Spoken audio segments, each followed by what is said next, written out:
नमस्कार दोस्तों, ये ऑपरेशन सिंदूर पर मेरी आखिरी वीडियो है।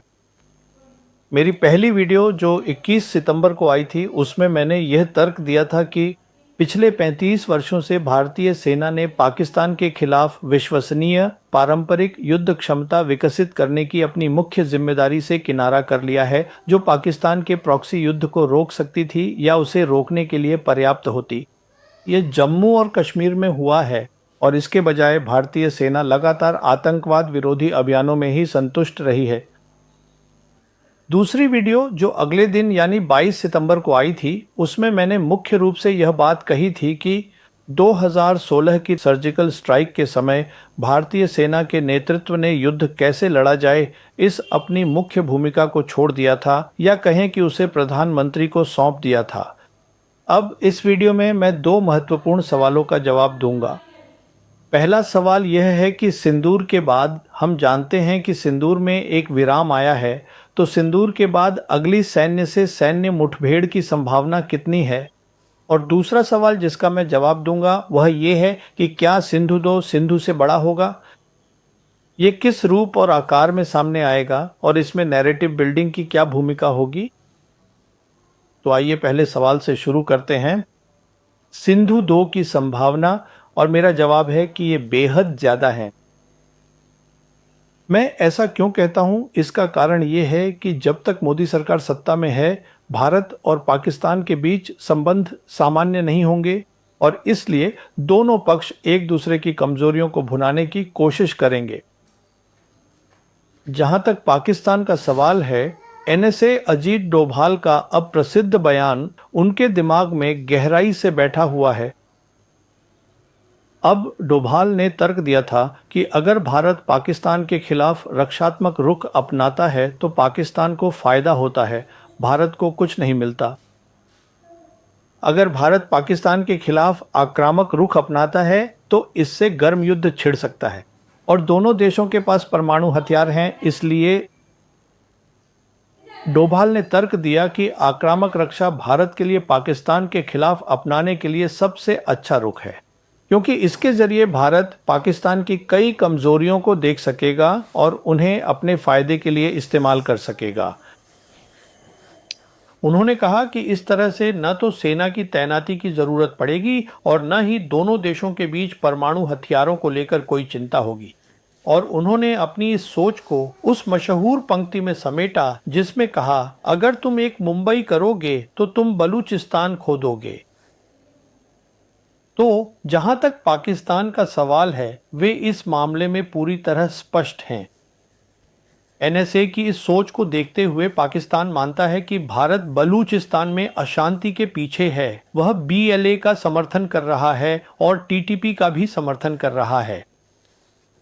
और भारत ने हाल ही में अफगानिस्तान में तालिबान शासन के साथ संबंध सामान्य किए हैं ताकि उसे पाकिस्तान के खिलाफ इस्तेमाल किया जा सके।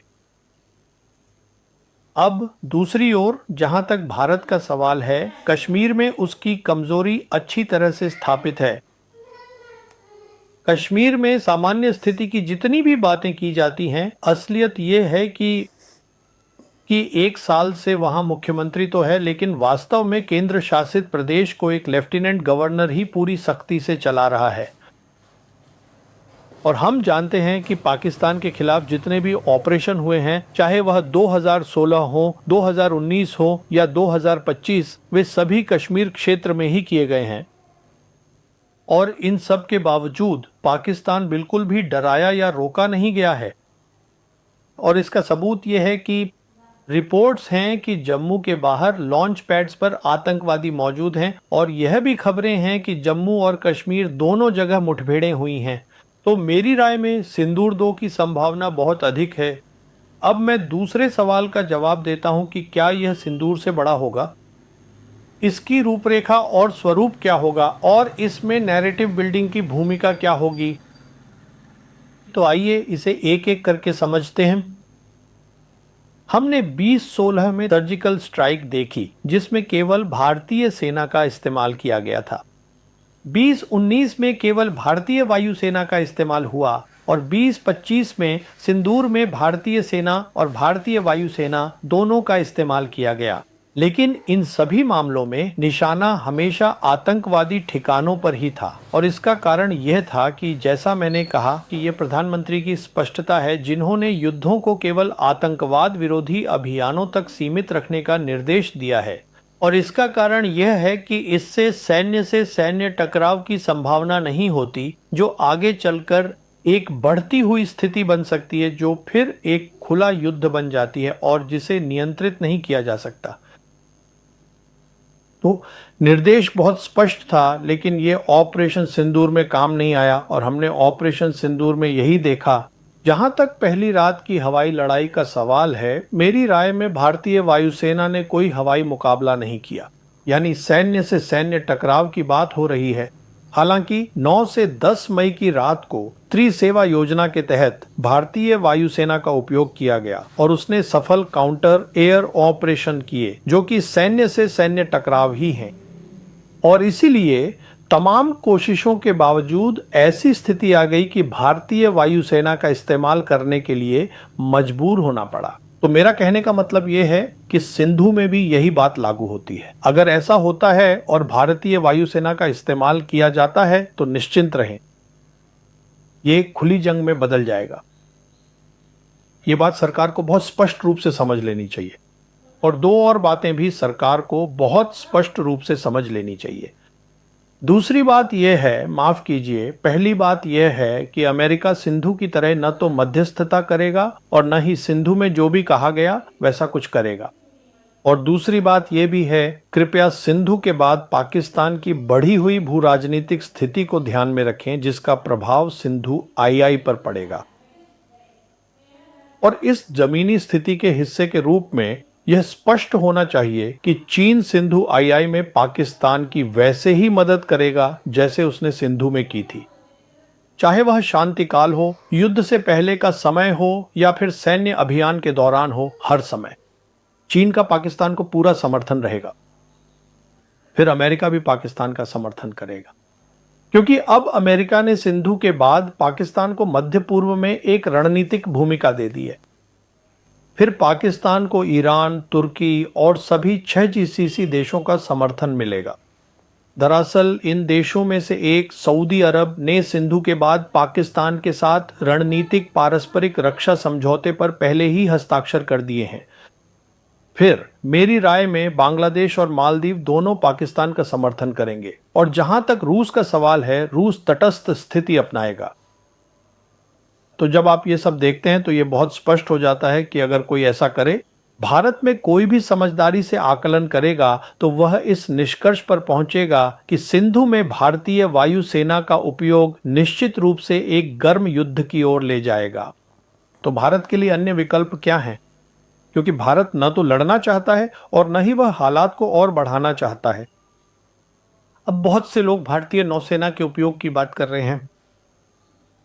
वास्तव में इस पर ध्यान आकर्षित किया गया है। एक सेवा अभ्यास आजमाएं जिसमें सेना, वायुसेना और नौसेना शामिल हों जो जल्द ही होने वाला है और जिसके लिए नोटम यानी नोटिस टू एयरमैन उस क्षेत्र में जारी कर दिया गया है। राजस्थान, गुजरात 30 अक्टूबर से 10 नवंबर तक। मूल रूप से इसका मतलब यह है कि हवाई क्षेत्र उपलब्ध होना चाहिए। अब पाकिस्तान भी भारत के खिलाफ कोई जोखिम नहीं उठा रहा है, उसने भी नोटाम जारी कर दिया है। लेकिन यहां मेरे पास दो बातें कहने के लिए हैं। मेरी पहली बात यह है कि ये अभ्यास एक ऑपरेशन में नहीं बदलेगा। मैं आपको इसके दो कारण दूंगा और इस अभ्यास का पहले से ही ताकत के नैरेटिव को बनाने के लिए इस्तेमाल किया जा रहा है। और हमने रक्षा मंत्री को देखा है, राजनाथ सिंह, उन्होंने सर क्रीक पर बयान दिए हैं। तो ये जो साहसी बयान हैं, जो अच्छे हैं, ये नैरेटिव बिल्डिंग के लिए हैं। ये ऑपरेशन में क्यों नहीं बदलेगा? इसके दो कारण हैं। एक ये है कि अब तक जितने भी ऑपरेशन हुए हैं वे सभी कश्मीर थिएटर में हुए हैं। कश्मीर थिएटर के बाहर जो भी कुछ होगा वह निश्चित रूप से भारत और पाकिस्तान के बीच पूर्ण युद्ध की ओर ले जाएगा, इसमें कोई संदेह नहीं होना चाहिए। और दूसरा, अगर समुद्र में कोई मुठभेड़ होती है तो वह दोनों देशों के 200 नॉटिकल मील के ईसी तक सीमित नहीं रहेगी। ये ग्लोबल कॉमन्स तक जाएगी और ग्लोबल कॉमन्स में हम जानते हैं कि प्लान जिबूती में, हॉर्न ऑफ अफ्रीका में और प्लान तथा पाकिस्तान नेवी वहां अच्छी तरह से मौजूद है।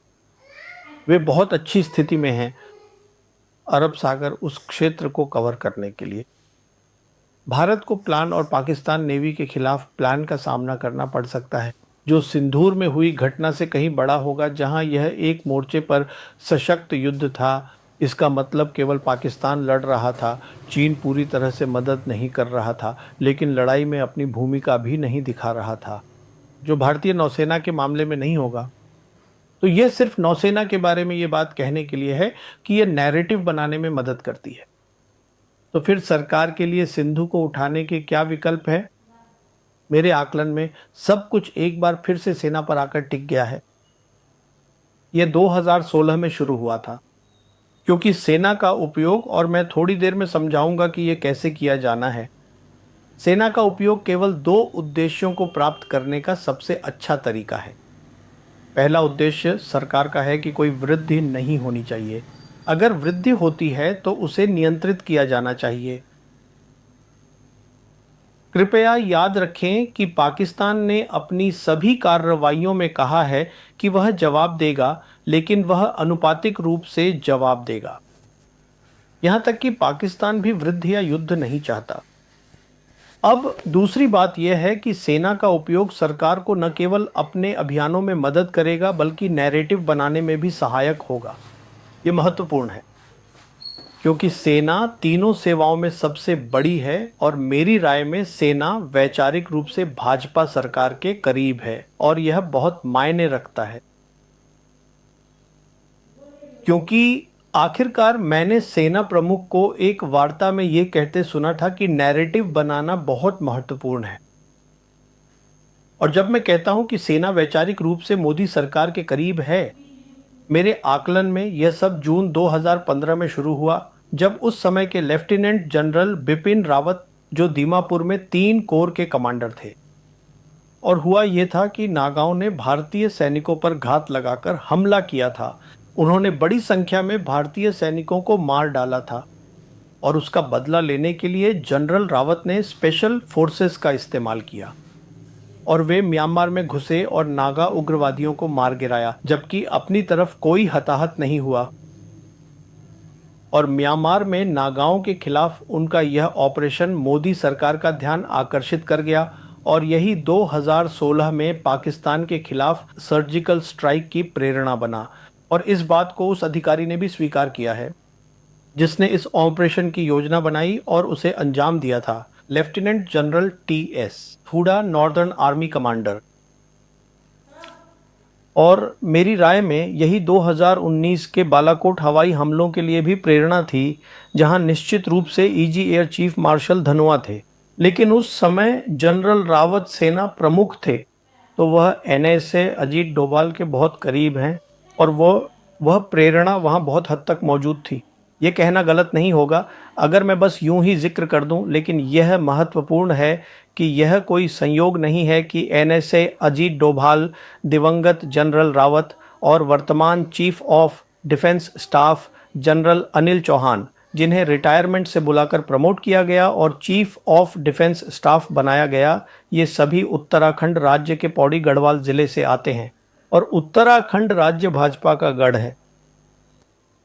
तो मेरी राय में जब जनरल रावत भारत के पहले सीडीएस बने, तो वह उनकी वैचारिक समानता के कारण था।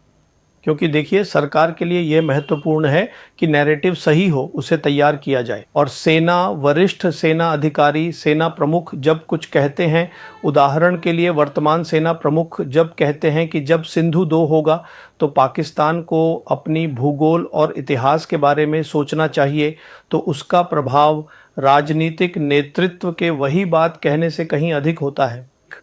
घरेलू जनता पर इसका प्रभाव कहीं ज़्यादा होता है। तो मेरी राय में जब रावत पहले सीडीएस बने तो उन्हें यह जिम्मेदारी दी गई कि आप थिएटराइजेशन करें। यह एक ऐसा कार्य था जो शुरू से ही स्पष्ट था कि नहीं होगा। क्यों? क्योंकि थिएटराइजेशन वैसे भी 25 साल पुरानी अवधारणा है और तकनीक इतनी तेज़ी से आगे बढ़ गई है कि थिएटराइजेशन होने से पहले बहुत कुछ और किया जाना बाकी है। और हमने देखा है कि यह अपनी समय सीमा तक नहीं पहुंचा है और आगे भी नहीं पहुंचेगा। सिर्फ इतना ही नहीं, सीडीएस जनरल अनिल चौहान को, जैसा कि हम जानते हैं, विस्तार भी दिया गया है और थिएटराइजेशन के काम के अलावा उन्हें एक और काम भी दिया गया है जो असंभव है, या कहें तो जिसका कोई मतलब नहीं बनता, और वह है विकसित भारत के लिए एक रोड मैप बनाना। इसका मतलब है विकसित भारत में भारतीय सेना की भूमिका और 2047 की बात करना। इसका मतलब है 22 साल आगे की बात करना। तब कौन सी तकनीक होगी, तब युद्ध की कौन सी अवधारणाएं होंगी, युद्ध की भूमिका क्या होगी, ये सब कुछ पता नहीं है। मेरा मतलब है 22 साल बहुत लंबा समय होता है। सेना अधिकतम 5 साल और 10 साल के लिए ही योजना बनाती थी और वह भी बहुत कठिन और जटिल होता था क्योंकि वित्तीय प्रतिबद्धताएं कभी भी पूरी नहीं होती थीं। तो जो कोई भी ईमानदार रहना चाहता है उसके लिए ये चीज़ें नहीं होंगी। तो अब जो बात कहनी है, जैसा कि मैंने कहा, पूरा मामला अब पूरी तरह से घूमकर वहीं आ गया है जहां से शुरू हुआ था। सेना का इस्तेमाल किया जाएगा और हाल ही में हमें रिपोर्ट्स मिली हैं कि भारतीय सेना अब बहुत तेज़ी से भैरव बटालियन नामक इकाइयाँ तैयार कर रही है। अब इन भैरव बटालियनों में से 25 को अगले 6 महीनों में तैयार किया जाना है। इनमें लगभग 200 से 250 सैनिक होंगे। इनमें पैदल सेना, आंतरिक तोपखाना, सिग्नल्स और वायु रक्षा सभी तत्व शामिल होंगे। तो यह एसएफ स्पेशल फोर्सेस से कहीं अधिक है। तो इन्हें निश्चित रूप से किसी खास उद्देश्य के लिए तैयार किया गया है। इनका एक मुख्य कार्य नियंत्रण रेखा के पार आतंकवाद विरोधी अभियानों को अंजाम देना होगा। और जब हम सिग्नल्स की बात करते हैं तो इसका मतलब है कि संचार व्यवस्था होगी। और जब हम तोपखाने की बात करते हैं, मुझे पूरा विश्वास है कि जिसे हम ओपी यानी ऑब्जर्वेशन पोस्ट कहते हैं, वहाँ जो अधिकारी मौजूद हैं वे फायर बुलाने में सक्षम होंगे। यहाँ जो बात समझने वाली है वह यह है कि यह इस धारणा पर काम कर रहा है, जो मुझे सही भी लगती है, कि पाकिस्तान की प्रतिक्रिया अनुपातिक होगी। इसका मतलब है कि पाकिस्तान हालात को और नहीं बढ़ाएगा। तो यहाँ इसका इस्तेमाल करने का जो फ़ायदा मुझे दिखता है वह ये है कि सरकार के पास नैरेटिव बिल्डिंग का बहुत मजबूत मौका होगा। तो जब हम ऑपरेशन की बात करते हैं तो इसमें 2 पहलू होते हैं। एक है असली घटना जो वास्तव में हुआ है, और दूसरा है वह जो घरेलू दर्शकों यानी भारत की जनता को दिखाया गया है कि क्या हुआ है। तो मुझे यहाँ एक बहुत बड़ा नैरेटिव बिल्डिंग का मौका दिख रहा है और इसे करने का यही एकमात्र तरीका है। लेकिन ये कहने के बाद ये वही तार्किक बात है जो मैंने कही है। आखिरकार सरकार क्या करेगी? मुझे यकीन है कि पाकिस्तान भी उस पर जोखिम नहीं उठाएगा। बहुत बहुत धन्यवाद।